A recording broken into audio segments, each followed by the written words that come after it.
Hello viewers, Assalamu alaikum. Hope you are well by the grace of Almighty Allah. Today I will discuss a secret thing about completing sentence and take question. So without any delay, let's start.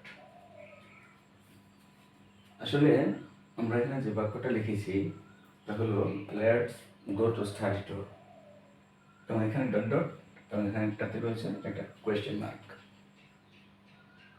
এবার এই সেন্টেন্সটা আমরা পূর্ণ করলে এখানে দুটি সমাধান বের হবে, একটি হলো কোয়েশ্চেন সলভিং, অপরটি হলো কমপ্লিটিং সেন্টেন্স। এবার যদি এখানটাতে আমরা খেয়াল করি তাহলে দেখা যাবে চারটি স্টেপে বা চারটি পর্যায়ে আমরা এই সেন্টেন্সটাকে সমাধান করতে পারি। তো প্রথম কথা, এখানটাতে রয়েছে দেখুন, এ লেটের পর আজ থাকলে তার ট্যাগ কোয়েশ্চেন বা ট্যাগ হবে শ্যাল। আমরা সাধারণত এই পদ্ধতিতেই ট্যাগ কোয়েশ্চেন সমাধান করে থাকি, যে লেটের পর আজ থাকলে ট্যাগ হবে শ্যাল। কিন্তু এবার প্রশ্ন হলো কেন বা কিভাবে, কারণ এখানটাতে কোনো শ্যাল নেই। আমরা বি নম্বর স্টেপটাতে দেখি, এটা বেসিক প্রথমে অক্সিলারি ভার্ব, এরপর হলো পজিটিভ থাকলে নেগেটিভ এবং নেগেটিভ থাকলে তাকে পজিটিভ করতে হয়, এবং ওই নেগেটিভ এবং পজিটিভের একটা শর্ট ফর্ম তৈরি করতে হয়, এবং সাবজেক্ট থাকলে তার প্রোনাউন লিখতে হয়, এবং শেষটাতে কোয়েশ্চেন মার্ক বসাতে হয়।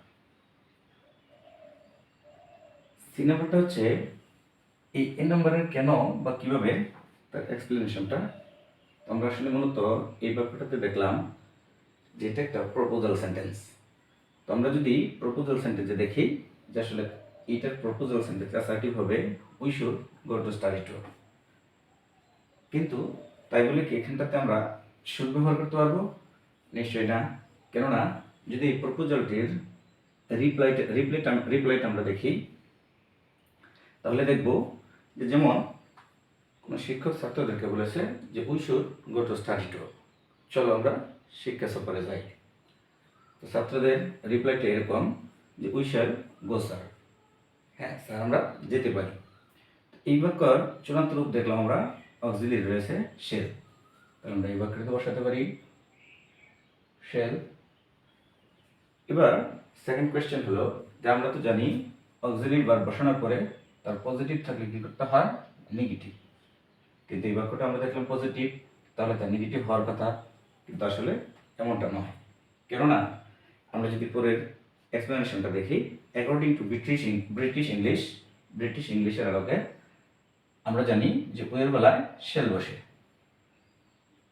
এই বাক্যে আমরা দেখলাম let's, that means let us, let us. আমরা জানি আসের সাবজেক্ট হলো উই, তো আমরা বসালাম এখানটাতে উই। কিন্তু এবার প্রশ্ন হলো যে এখানটাতে রয়েছে শেল, তাহলে তো এটা আছে বাক্যটা হাবুদক, তাহলে হওয়ার কথা আসলে মূলত নাবুদক। কিন্তু আমরা দেখলাম যে প্রপোজাল যদি অ্যাকসেপ্টেড হয়, সে অ্যাকসেপ্টেড হইলে তার প্রবাবিলিটি কত?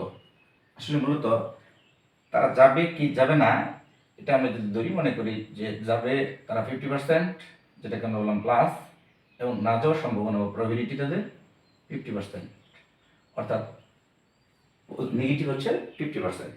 তো আমরা যদি এটা ইকুয়াল করি তো ইকুয়াল টু হবে আমাদের 0%, অর্থাৎ যাওয়া এবং না যাওয়ার সম্ভাবনা হলো 0%। এই জন্য এই বাক্যটা আসলে মূলত নিরপেক্ষ। সো এই বাক্যতে আমরা পজিটিভিটি বা নেগেটিভিটির ব্যবহার করতে পারবো না। এরপর চলে আসি আমরা নাম্বার ডি। মূলত এই রুলটি যদি রিয়েলাইজেশন করে এরূপভাবে অন্যান্য সমস্যার সমাধান করতে পারা যায় তাহলে আমরা ডি স্তরে বুঝতে পারবো। যেমন আমরা এখানে কয়েকটা এক্সাম্পল দিলাম। Number 1, let them play football. Number 2, have a cup of T. Thanks for watching and see you in the next video. Assalamu alaikum.